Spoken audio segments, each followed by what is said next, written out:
So there's been some recent news from kind of old school context. Former Detroit heroin drug boss by the name of Walter Cason. I think they called him the Black Fox. He was recently released from, I think, almost 20 years in prison. He was in a halfway house in Detroit, I think, in the summer, and he's now officially out of the halfway house as of, I believe, last week. So I'm just interested. Not interested. I'm getting ready to go meet him. Oh, okay, well. Everybody tried to get him a birthday party. Yeah. Oh, okay. It's just coincidence, I guess, that I caught. We were on the same wavelength, me and Mr. Brown here. So what do you remember about, did he used to run with you guys in the 70s? No. He was younger than you guys? A little bit younger, yeah. He ran with some people that we knew each other, but we never done no business together. Okay.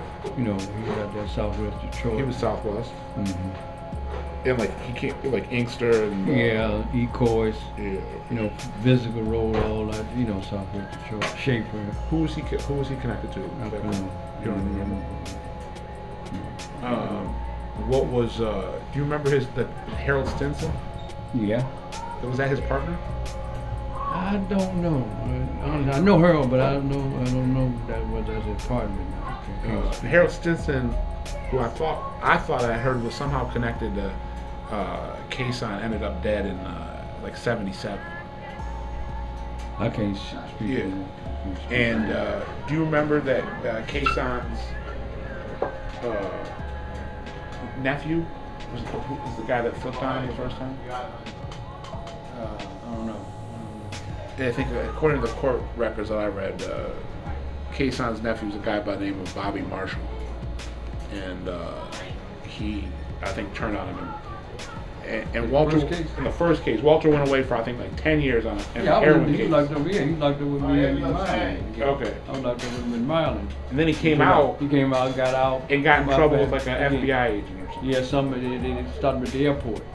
Okay, well I thought what I had heard was that the FBI had like inserted some type of female undercover that he started having an affair with. Yeah, that was that.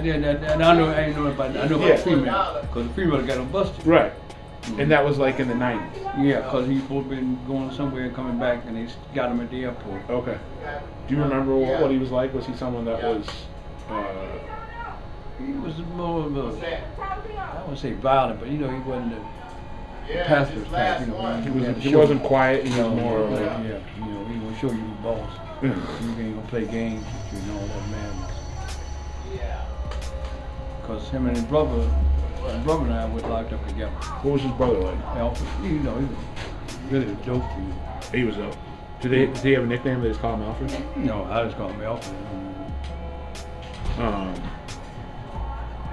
Do you remember seeing him in any like specific hangouts around here? Or?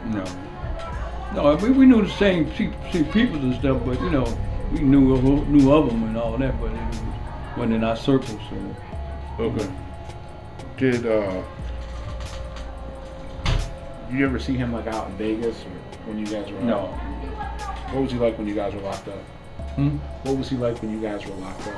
Oh, you know, Bang, you know, run his mouth, you know, Bang talking shit, but you know, everybody does that in jail to a point, you know, but he still was kind of, you know, what the hell?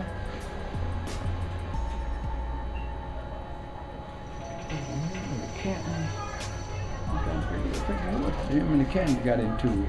Who are the Cantons? Felix Walls' nephews and stuff. Felix Walls. I don't know who that is. You know Felix Walls? No. He's one of the real big boy. He was fucking with a couple of lawyers. Remember the guy got killed up on at the Ritz Carson? Yeah. The Felix Fiotis. Yeah. That was Felix Walls people. That what he Felix Walls. Yeah, I know who Felix. Okay. Yeah. You saying you think that no, him and the Cantons were under Felix Walls? Felix Walls' nephew. Yeah, Felix Walls' nephew. Or his nephew? Nephew. They got in some kind of fame. And This was back in the 90s or the 70s? it was the 70s, in the 80s. The 80s? We was at Milan together. Or you mean they got into it inside? Yeah.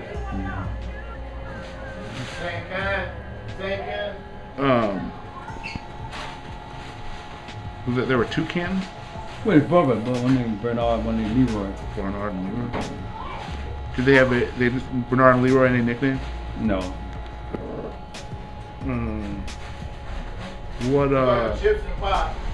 What do you hear about, when you saw him a couple months ago, was it? Oh, we just kicked the ball with him and everything, and guy. He seemed like it was good to be a free man. Yeah, again, and then another friend of mine was giving us something, and I didn't. Did I go down there?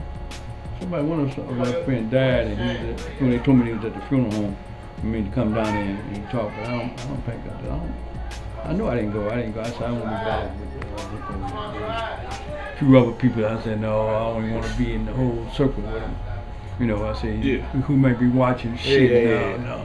Like BMF just had a big welcome home party on Saturday at the White House, but kind of piggybacking on what Courtney just said about you don't know who's watching. And I just heard that place was hotter than a kitchen, man. I heard there were. I mean, part of it might have been my own doing because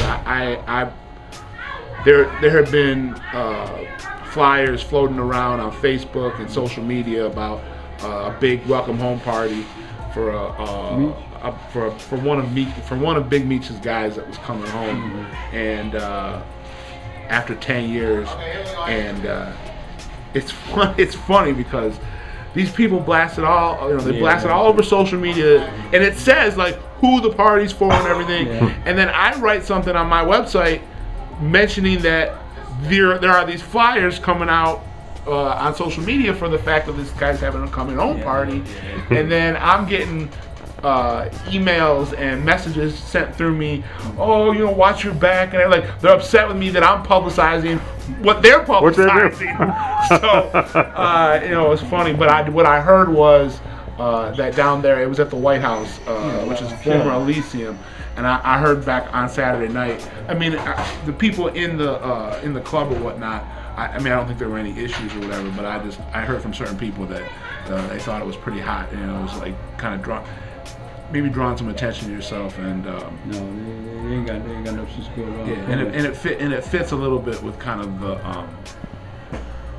the difference between, let's say, Mr. Brown and what he was doing in the 70s with Eddie Jackson and their whole crew, and how they were. And if anyone's read my book or the Motown Mafia or Kingpin's Kid, you kind of get the feeling that with Courtney and Eddie, it was the calm before the storm, and it was kind of doing things in that old school, make money, not headlines, and be flashy when it's okay to be flashy, but there's no need to draw further attention to yourself. That's crazy.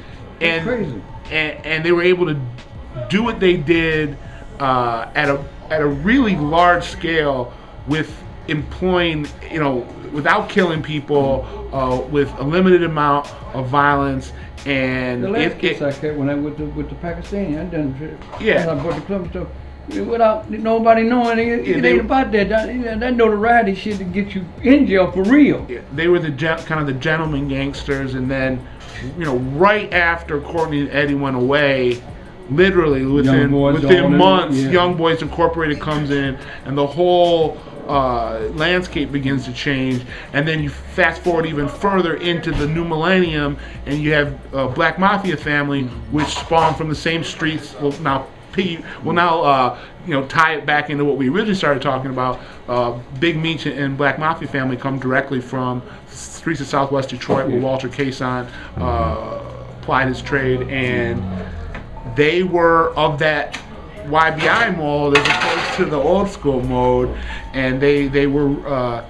And what's interesting about that is they turned out to be one of the biggest, if not the biggest, American urban drug organization, in history, just in terms of the numbers of what, money-wise, the number of kilos they were moving, and how widespread their territory was. But these guys had a a decade plus run where they were under the radar, and they kind of, Big Meech specifically, kind of took the approach. Well, I'm maybe the biggest drug kingpin in America, but nobody knows who I am. Like, what's the point of being the biggest drug kingpin in America if people don't know who I am?